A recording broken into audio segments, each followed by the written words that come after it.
अगर आप एक यूट्यूबर हैं और किसी पुरानी सुनसान जगह की तस्वीर लेते हैं तो कभी-कभी वो तस्वीर सिर्फ यादें नहीं लाती, कभी-कभी वो तस्वीर आपको देखना शुरू कर देती है। ये कहानी है निशा की। निशा एक छोटी सी यूट्यूबर थी। उसका सपना बहुत साधारण था, यूट्यूब पर ग्रो करना, नई नई जगहों पर जाना और लोगों के लिए इंटरेस्टिंग कंटेंट बनाना। वो अक्सर अकेले ही ट्रैवल करती थी, कैमरा, फोन और थोड़ा सा कॉन्फिडेंस। भूत प्रेत, आत्मा या पैरानॉर्मल चीजों पर निशा को बिल्कुल भी विश्वास नहीं था। उसके लिए ये सब सिर्फ इमेजिनेशन था। एक दिन शूट के लिए जाते समय शहर के बाहर उसकी नजर एक पुरानी हवेली पर पड़ी। हवेली की दीवारें टूटी हुई थीं, खिड़कियों में कांच नहीं था और आसपास कोई भी नहीं था। जगह पूरी तरह सुनसान लग रही थी। निशा ने बिना ज्यादा सोचे हवेली की कुछ तस्वीरें ली, एक छोटा सा वीडियो शूट किया और फिर घर वापस आ गई। रात को जब वो अपने कमरे में बैठकर एडिटिंग कर रही थी, अचानक उसकी नजर एक तस्वीर पर जाकर रुक गई। हवेली की ऊपर वाली खिड़की में कोई खड़ा हुआ दिखाई दे रहा था। एक लड़की। उसके बाल बहुत लंबे थे।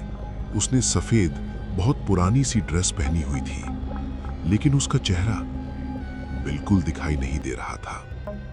निशा ने तस्वीर को थोड़ा जूम किया, फिर हल्का सा हंस दी। उसने सोचा शायद कोई और विजिटर होगा जो उस वक्त हवेली में आ गया हो। अगली सुबह निशा फिर से हवेली गई।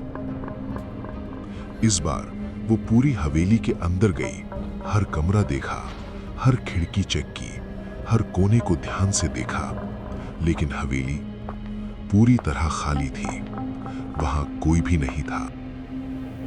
निशा मुस्कुराई और खुद से कहा कि कल रात जो उसने देखा वो सिर्फ कोइंसिडेंस था। उसी रात जब वो फिर से एडिटिंग कर रही थी, उसकी नजर फिर उसी तस्वीर पर पड़ी। हवेली की खिड़की में वही लड़की खड़ी थी। इस बार वो पहले से थोड़ी और पास दिखाई दे रही थी। निशा का दिल तेज तेज धड़कने लगा। उसके हाथ कांपने लगे। उसने तुरंत अपने दोस्त राहुल को कॉल किया और सारी बात बता दी। राहुल ने तस्वीर देखी और कुछ देर तक कुछ नहीं बोला। फिर उसने कहा, निशा, ये नॉर्मल नहीं है। तू वापस मत जाना। मुझे इन चीजों पर विश्वास है। निशा हंस दी। उसने कहा कि राहुल ज्यादा सोच रहा है और फोन काट दिया। उसी शाम निशा फिर से हवेली पहुंची। जैसे ही उसने हवेली के अंदर कदम रखा, दरवाजा जोर से बंद हो गया। चारों तरफ अंधेरा छा गया।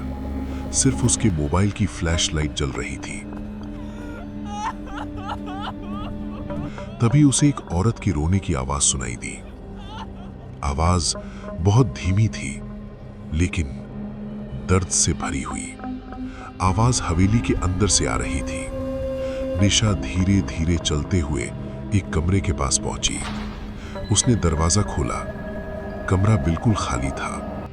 उसने राहत की सांस ली और आगे बढ़ने ही वाली थी कि तभी बाथरूम से फिर से रोने की आवाज आई।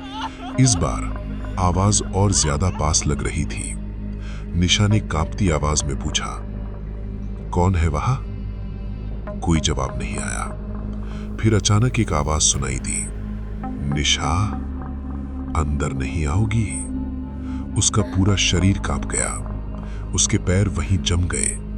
बाथरूम के दरवाजे पर धीरे धीरे नॉक हुआ और फिर दरवाजा अपने आप खुल गया। निशा जोर से चीखी और बिना पीछे देखे भाग पड़ी। किसी तरह वो हवेली से बाहर निकल आई। अगली सुबह निशा ने अपना यूट्यूब चैनल बंद कर दिया। उसने अपनी सारी वीडियोस डिलीट कर दी। उसने कभी हवेली का नाम फिर से नहीं लिया। लेकिन कहानी यहां खत्म नहीं हुई। उस रात निशा का फोन अपने आप ऑन हो गया। स्क्रीन पर एक नई तस्वीर थी। उस तस्वीर में हवेली की खिड़की पर वही लड़की खड़ी थी और इस बार उसका चेहरा सीधे कैमरे की तरफ था। तस्वीर के नीचे लिखा था, अब तुम मेरी हो।